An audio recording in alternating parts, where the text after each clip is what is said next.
श्री शिवाय नमस्तुभ्यं। हर हर महादेव। राधे कृष्णा। ओम नमो भगवते वासुदेवाय नमः। कैसे हैं आप सभी? उम्मीद करती हूँ आप सभी बहुत बहुत कुशल मंगल होंगे बाबा भोलेनाथ की कृपा से। तो आ गई हूँ मैं आज आप सभी के लिए श्री त्याग श्री शिव महापुराण कथा भाग 5 का सार लेकर के। आशा है आपको ये वीडियो पसंद आएगा। वीडियो पसंद आए तो अपने बाबा के चैनल को प्लीज़ लाइक शेयर सब्सक्राइब ज़रूर करिएगा और ज़्यादा से ज़्यादा कमेंट करके भी बताइएगा आपको वीडियो कैसा लगा। तो बात करते हैं सबसे पहले, जैसे कि गुरुजी हमें एक सीख देते हैं, हर बार हर एक कथा में सीख देते हैं गुरुजी हमें, तो हम उसके बारे में बात करते हैं। तो गुरुजी ने आज हमें बताया कि एक जगह के एक गुरुजी थे, उनके 3 शिष्य थे।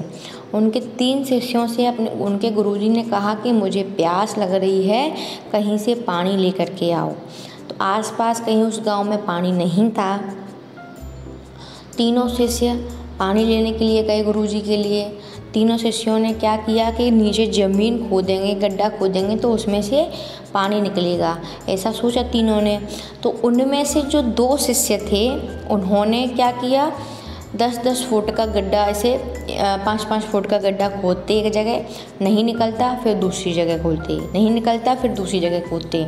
2 ने ऐसा किया और एक था जो एक ही जगह लगा था। जैसे उन दोनों ने जब तक 5 गड्ढे खोदे तब तक उस एक ने सिर्फ एक ही गड्ढा खोदा।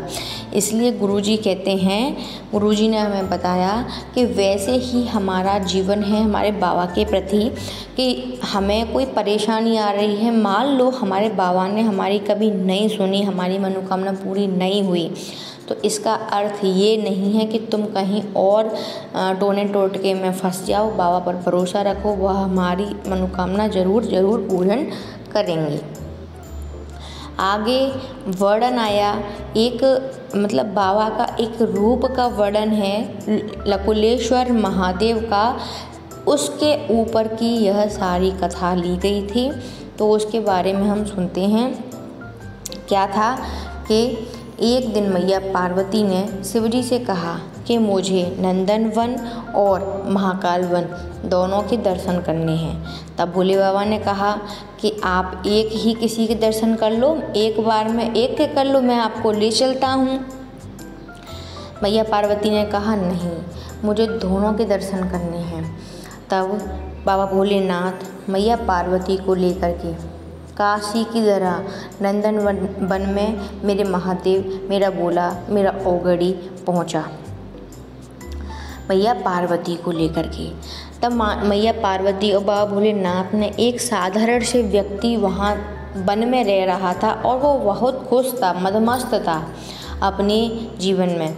तब उसने, मैया पार्वती ने बाबा भोलेनाथ से कहा कि यह वन में रह रहा है, ना इसके पास कुछ खाने को है, ना इसके पास कुछ बर्तन हैं, ना इसके पास कुछ कपड़े हैं, तो फिर ये इतना खुश क्यों है? मैया पार्वती ने बाबा भोलेनाथ से बोला। तब बाबा भोलेनाथ ने मैया पार्वती से कहा कि यदि आपके मन में यह संशय है तो आप ऐसा करिए, आप स्वयं ही जा कर के उससे पूछ लीजिए कि इसके पास कोई साधन, कोई ईंधन ना होने के बाद भी इतने खुश क्यों हैं। तब मैया पार्वती एक ब्राह्मणी का रूप लेकर के उस व्यक्ति के समीप पहुंची और उसके समीप पहुंचने से ही मैया पार्वती ने कहा कि तुम्हारे पास रहने को कोई स्थान नहीं है, खाने को उचित भोजन नहीं है, फिर तुम इतने खुश कैसे हो? तब उस साधारण व्यक्ति ने मैया पार्वती को सबसे पहले प्रणाम किया, हाथ जोड़कर नतमस्तक किया और उसके बाद उस व्यक्ति ने मैया पार्वती से बोला कि हे माँ, आप जो भी हैं, मैं आपको नहीं जानता हूँ, लेकिन आपने मुझसे यह प्रश्न किया है, उसका मुझ पे सिर्फ एक ही उत्तर है और वह यह है कि अगर मुझे कोई दुख, कोई पीड़ा, कोई कष्ट है तो मैं अगर 4 लोगों को बताऊंगा, दुखी होऊंगा, रोऊंगा, तो क्या मेरा कष्ट, दुख, पीड़ा कम हो जाएगा? मैया पार्वती ने कहा नहीं, तो फिर इसीलिए मैं किसी को अपने दुख, अपना दर्द नहीं बताता हूँ। मुझे सबसे अच्छा एक साधन मिला है कि मैं जब भी दुखी होता हूँ, जब भी परेशान होता हूँ, तो बाबा भोलेनाथ का ध्यान करने बैठ जाता हूँ, उनके भजन में लीन हो जाता हूँ। मेरे सारे दुख दर्द, जो भी दुख दर्द मेरे जीवन में हैं, वह उनके नाम, उनके भजन से सारे कट जाते हैं। ऐसा संवाद सुन मैया पार्वती प्रसन्न हुई और आगे जाकर के बाबा भोलेनाथ से बोली कि यह जो व्यक्ति है उसने मुझे यह उत्तर दिया। तब बाबा भोलेनाथ ने मैया पार्वती से बोला कि यह बिल्कुल सत्य है और इस बात पर व्यक्ति अमल नहीं कर पाता है। यह बात सबके लिए होती है कि आपके पास कितना भी दुख हो, कितना भी दर्द हो, कितना भी पीड़ा हो, बहुत परेशान हो चुके हो आप अपनी ज़िंदगी से, तो भी किसी के सामने अपनी बातों को मत बोलिए। अगर आपके पास कोई बात करने के लिए नहीं है तो आप मेरे बाबा से कहिए, वो सबकी सुनते हैं, आपकी भी अवश्य सुनेंगे। बस मन में भाव सच्चा पक्का होना चाहिए। तब आगे, क्योंकि कहने वाले लोग होते हैं ना, तो उन्होंने तो राम जी को भी नहीं छोड़ा। कैसे? जब राम जी ने गिद्धराज जटायु का अंतिम संस्कार किया था, तब कहने वाले लोगों ने तो कह दिया कि अपने पिता जिसने पाला पनासा बड़ा किया, उनका अंतिम संस्कार में राम वहाँ नहीं थे और वह गिद्धराज जटायु जो कि एक गिद्ध है, उसके अंतिम समय में राम जी उनके साथ में थे। तो कहने वाले कभी नहीं रुकते हैं। काम ऐसा करो जिसमें अपने मन को खुशी हो, बस वह गलत ना हो। आगे वर्णन आया, नंदनवन में मैया को ये मिले। मैया सिर्फ यही देखने के लिए बाबा से बोला था कि मुझे आपके ओ घड़ी भक्त देखने के, ओ घड़ी कैसे होते हैं भक्त। तो जब मैया नंदनवन से महाकाल वन गई, तब मैया ने एक ब्राह्मणी का रूप लिया हुआ था।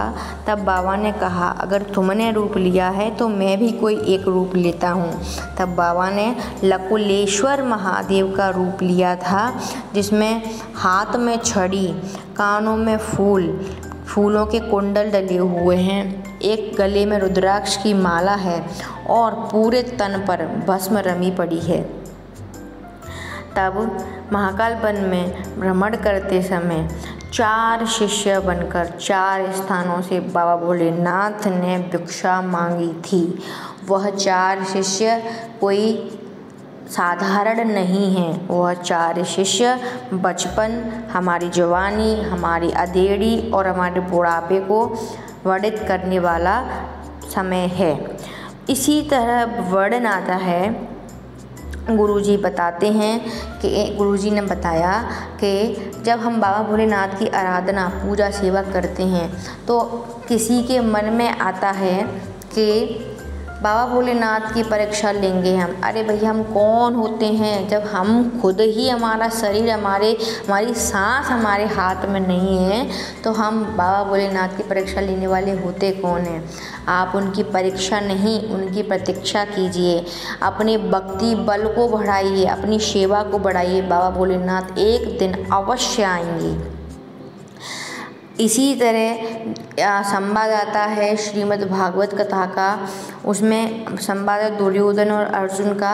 तो दुर्योधन और अर्जुन में सिर्फ और सिर्फ एक प्रबल अंतर था, और वो अंतर ये था कि दुर्योधन सारे इतने पूरा परिवार होने के बाद, 100 भाई थे वो, उनकी माता, उनके पिता, भीष्म पितामह, गुरुजन इतने होने के बाद भी जो दुर्योधन थे, वह जो भी सलाह लेते थे वह अपने मामा शकुनी से लेते थे, और मेरे अर्जुन जो सलाह लेते थे वह कृष्ण से लेते थे। यह प्रबल अंतर था। तो इसको पहचानिए और अभी भी सुधर जाइए, कोई बहुत ज़्यादा देर नहीं हुई है। तब माता पार्वती ने महाकाल वन में जैसे ही आगे गईं तो उन्होंने देखा कि मेरे बाबा 4 शिष्य लकुलेश्वर भगवान एक भिक्षा का पात्र हाथ में लिए हुए हैं। 4 स्थान पर भिक्षा मांगने के लिए उन्होंने मैया पार्वती से बोला कि मैं जाऊंगा। तो जहाँ से कुछ प्राप्त कर रहे हैं, जिस स्थान पर मेरे बाबा पहली बार मांगने के लिए गए हैं और मेरे बाबा ने वहाँ जाकर आवाज़ लगाई अलख निरंजन, आवाज़ लगाई भिक्षाम देही। तो वहाँ से एक सज्जन पुरुष निकल कर के आए, बहुत ही साधारण, मतलब इसका वर्णन गुरुजी हमें कल करेंगे, लेकिन आज की कथा में सिर्फ इतना बताया था कि वह व्यक्ति बहुत ही साधारण, एकदम साधारण व्यक्ति वह बाहर निकल के आया और बाबा ने कहा कि भूख लगी है, कुछ खाने को दे दो। तब उस साधारण व्यक्ति ने हाथ जोड़ के नमन करके बोला कि हम आपको खाने को क्या देंगे, हम तो आपसे ही मांग करके खाते हैं, सब आपका ही है, आप कैसे मांगने आए हैं, हम तो आपसे ही मांग करके खाते हैं। ऐसा संवाद आज की कथा में था। आगे जो 3 स्थान और हैं वह गुरुजी हमें कल की कथा में वर्णन करेंगे। आशा है आपको आज का वीडियो पसंद आएगा और गुरुजी ने एक उपाय भी बताया है हमें, उसको मैं शॉर्ट वीडियो में आपके सामने प्रस्तुत करूंगी। उम्मीद करूंगी आपको वह वीडियो भी पसंद आए। तो चलिए विदा लेते हैं। हर हर महादेव, राधे कृष्णा, ओम नमो भगवते वासुदेवाय नमः। हर हर महादेव, घर घर महादेव। स्वस्थ रहिए, मस्त रहिए।